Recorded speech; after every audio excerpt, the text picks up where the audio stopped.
What's up, everybody? Bret here for another Monday Night War review between WCW Nitro and WWF Raw. This time on the WCW side. Hit like and subscribe if you're enjoying these reviews. I love putting them out. So this is week 110.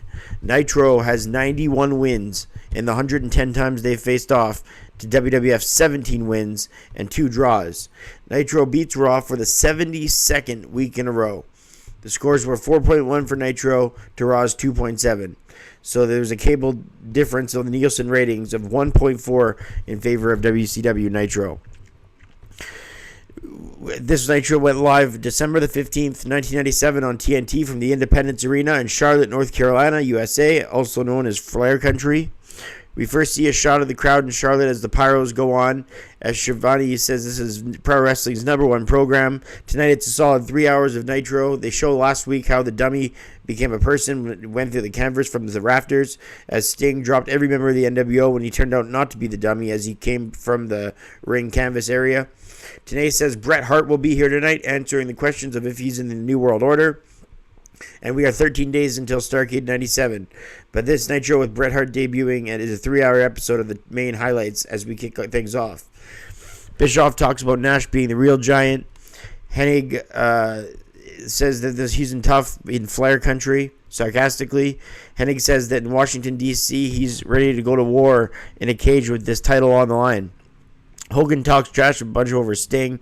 He said that he didn't compete with the New World Order face-to-face. He will make sure Sting is stung here tonight. They show Flair come home to Charlotte if you want to see the Nature Boy. He's the actual best there is, was, never will be, said him in a clip from last week. We open things up with Ray Traylor against Vincent. Vincent nailed into the corner and down with a side suplex. Vincent spikes Traylor down. Ray Traylor then defeated Vincent to give the NWO a beatdown. I just gave this a quarter of a star for the first match of the night. The Disco Inferno defended the TV title against Yuji Nagata with Sonny Ono.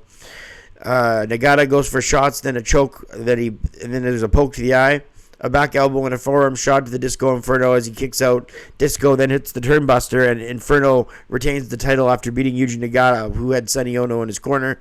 3/4 of a star for that match. Finlay faced Dean Malenko. Eddie Guerrero gets on commentary because he faces Malenko at Starrcade. Dean tries to wear down Finlay with a standing waistlock, but runs into a jawbreaker. Finlay drops Dean on top of the apron. They brought the brawl outside the ring until they come back in. Finlay wins after a distraction by Eddie on the outside. Finlay with a big forearm smash and a tombstone pile driver gets him the win. Finlay showing his toughness in that match. Gave it a 1.5 stars. If it was longer, it would have been much better. They show Ravens flocked, looking dazed and docile at ringside. Mysterio Jr. takes on with Juventud Guerrera, take on La Parca and Psychosis. Some tag team cruiserweight lucha libre action. Hoovy with a missile drop kick. Psychosis tags in. Hoovy gets the hot tag and send him into the boot of La Parca. La Parca missed Hoovy in the corner and he drops Psychosis. Ray with momentum goes back to Psychosis. A spring sword somersault, a double somersault plancha from the ring to the floor. I gave this match 3 stars as Hoovy and Ray get the win after a 450 splash by Air Hoovy to Psychosis. Arn Anderson comes out and talks about how watching Flair wrestle in this business, but Hennig took that all away from him. Flair's music hits. Flair comes out to a reaction, not the type of reaction he said he'd beat, which would be Bret Hart in Calgary, but maybe it's because he's in a suit during a promo. Flair cuts a promo thanking the local officers. Then when he gets to serious, he takes off his jacket, calling out someone. That's Hennig right here in Charlotte. Flair says not even the NWO could beat Flair in Charlotte. Bischoff comes out to talk to Dylan in the front of the stage.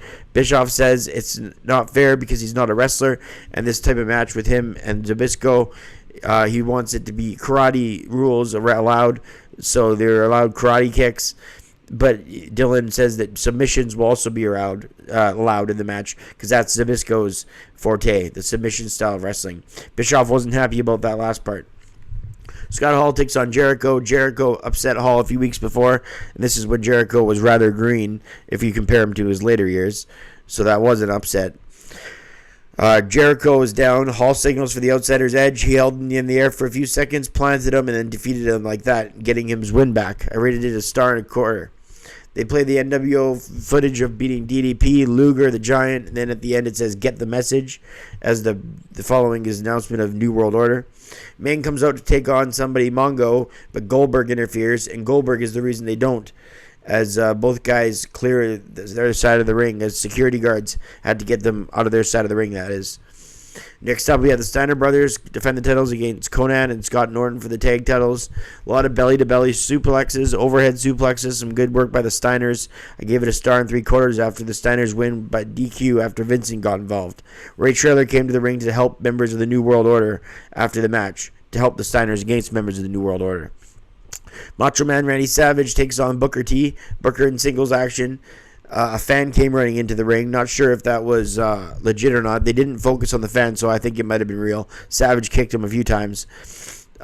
Booker T with an atomic drop. A scissors kick to Savage. But then he went out to the top rope, but Liz grabbed his boot. Then all of a sudden, Savage tripped up Booker T with a chair on the outside. Macho threw him in the ring, and then he goes up for the big elbow. Meanwhile, Liz wakes up the official who was down and out, and Savage gets the 3 count after the finishing elbow drop. I gave that match 2 stars. Benoit takes on another member of the Ravens flock, Scotty Riggs. Chris controlled the beginning and middle and end of this match, but Riggs gets in a few shots here and there. Fans chanting for Benoit. A German suplex was hit.